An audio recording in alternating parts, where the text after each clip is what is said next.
جمشید صاحب، پاکستان تحریک انصاف بالآخر مذاکرات کی طرف آئی پہنچی، کیا وجہ بنی؟ یہ جو فائنل کال تھی، اس سے دل برداشتہ ہو کے ہوا ہے یا سیاسی بصیرت کا مظاہرہ کر رہے ہیں؟ آخر وجہ کیا بنی کہ اتنے دیر تک جو ضد پہ اڑے رہے کہ ہم کسی صورت مذاکرات نہیں کریں گے، اور مذاکرات کریں گے تو پاکستان کی فوج اسٹیبلشمنٹ سے کریں گے، کسی سیاسی جماعت سے نہیں کریں گے؟ بالآخر سیاسی جماعتوں سے مذاکرات شروع ہو چکے ہیں، کیا وجہ بنی؟ دیکھیں، مذاکرات تو شروع ہوئے ہیں، آپ سمجھتے ہیں، تو مذاکرات بھی میرے خیال میں شروع نہیں ہوئے، لیکن اس طرف پیش رفت ہو گئی ہے۔ نہیں، نام آ ٹھیک گیا، ہے، کمیٹی بن گئی، پتہ کمیٹی لگ بن گیا۔ گئی نا، لیکن اس پہ جس وجہ سے کہا گیا ہے کہ اس پہ صرف مذاکرات ہوں گے، وہ بھی بہت سی چیزیں باقی ہیں ہونا۔ لیکن میں آپ کو یہ بتا دیتا ہوں کہ ایک تو اچھی چیز ہے۔ اچھی چیز کیا ہے کہ یار سب سے پہلا جو مذاکرات کی طرف بڑھنے کا جو عمل ہے وہ پارلیمنٹ سے شروع ہوا ہے۔ دیکھیں، اسپیکر جو قومی اسمبلی ایاز صادق صاحب سے بیرسٹر گوہر صاحب کی ملاقات ہوئی ہے اور لوگوں کی بھی ہوئی ہے۔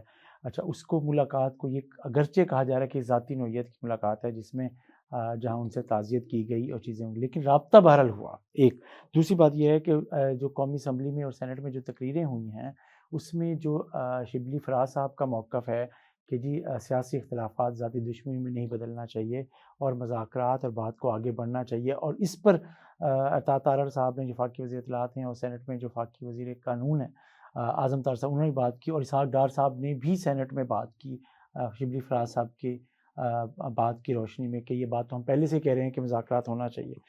تو اگر ہم سیاسی حوالے سے دیکھیں تو یہ اچھی بات ہے کہ سیاستدان الٹیمیٹلی مذاکرات کی طرف آ رہے ہیں، بیٹھ رہے ہیں۔ کمیٹی ایک اناؤنس ہوئی ہے، حکومت نے ابھی مذاکراتی کمیٹی اناؤنس نہیں کی، ابھی حکومت اب ویٹ کر رہی ہے، حکومت سوچ رہی ہے، اور وہ یہ کہہ رہی ہے کہ پہلے 9 مئی اور پہلے جو 26 نومبر والا واقعہ، اس پہ شرمندگی کا اظہار کریں، عطا تارڑ صاحب نے کہا ہے، پھر ہم اس کو اوپر دیکھتے ہیں، چیزیں کرتے ہیں۔ تو ابھی حکومت تھوڑا سا پیچھے ہٹ رہی ہے۔ اب لیکن پی ٹی آئی جو ہے طارق فضل کل کہہ رہا تھا، مسلم لیگ کا جو رہنما ہے، اس نے کہا جی ہم مذاکرات کے لیے بالکل تیار ہیں اور دل سے تیار ہیں، ہمیں خوشی ہے کہ بالآخر پی ٹی آئی جو ہے وہ سیاسی بصیرت کا مظاہرہ کر رہی ہے، تو ہم کسی صورت ان مذاکرات سے پیچھے نہیں ہٹیں گے، ہم دل سے مذاکرات کریں گے۔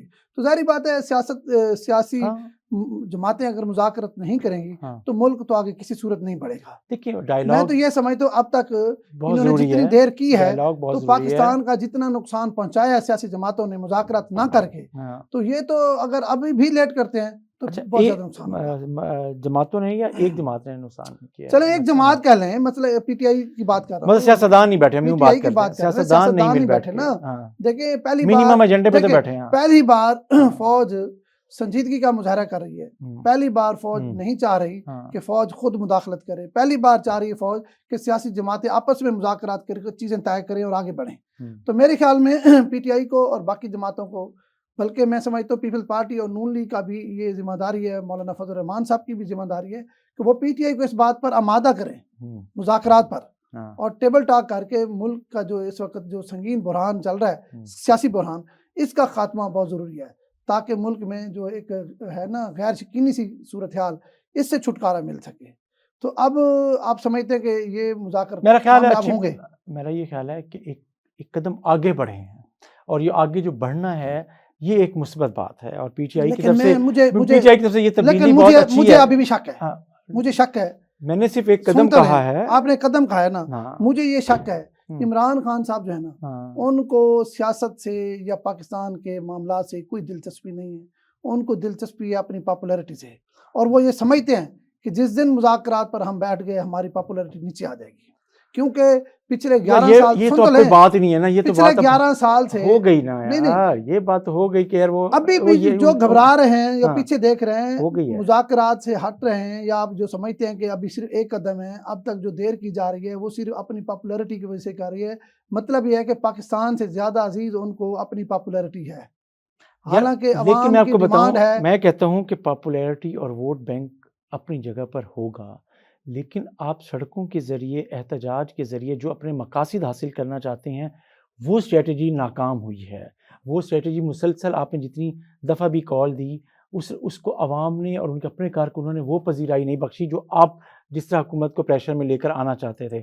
اب مذاکرات کے ذریعے آپ حکومت پر جو پریشر ڈال سکتے ہیں، پارلیمنٹ میں جو پریشر ڈال سکتے ہیں، قانون سازی ترامیم کی جب بات آتی ہے اس وقت کوئی چیز منوا سکتے ہیں، یہ ایک لاہے عمل ہے جو ایک پی ٹی آئی کا اچھا لاہے عمل ہو سکتا ہے جمشید ممکنہ طور صاحب پہ. اگلی بات یہ ہے کہ وہ ہاں. قوم کی جو ہے نا سائیکی اس کو بھی سمجھتے ہیں ہاں. کہ مذاکرات کرنے سے تو اس کا جو بیانیہ تھا ہوں. وہ کمزور پڑے گا. مطلب ہے آپ یہ پبلک سروے کر کے دیکھیں اس کے جو فالوور ہیں وہ یار کسی یہ جو صورت اس بیانیے بات ہوتے ہیں پر- افتخار صاحب، ہاں. بیانیے جب ہوتے ہیں وہ نا ووٹ کے ذریعے بنتے ہیں، جب ووٹ قریب ہوتے ہیں، جب الیکشن ہونے والے ہوتے ہیں، یہ اس سے کچھ عرصہ پہلے آپ جو چیزیں بناتے ہیں اس کے مطابق آپ کیا سر یہ آپ آپ بات کو کر چیزیں رہے ہیں طے کرتی سیاسی ہیں. لوگوں کی. لیکن میں سیاسی سر آپ بات یہ کر رہے ہیں سیاسی لوگوں کی. ہاں یہاں سیاسی لوگوں کی کمی ہے. یہاں سیاسی لوگ جو ہے ان کی بات کوئی نہیں سن رہا. یہاں بات چل رہی بشرا بی بی کی، یہاں چل رہی علیمہ خان کی.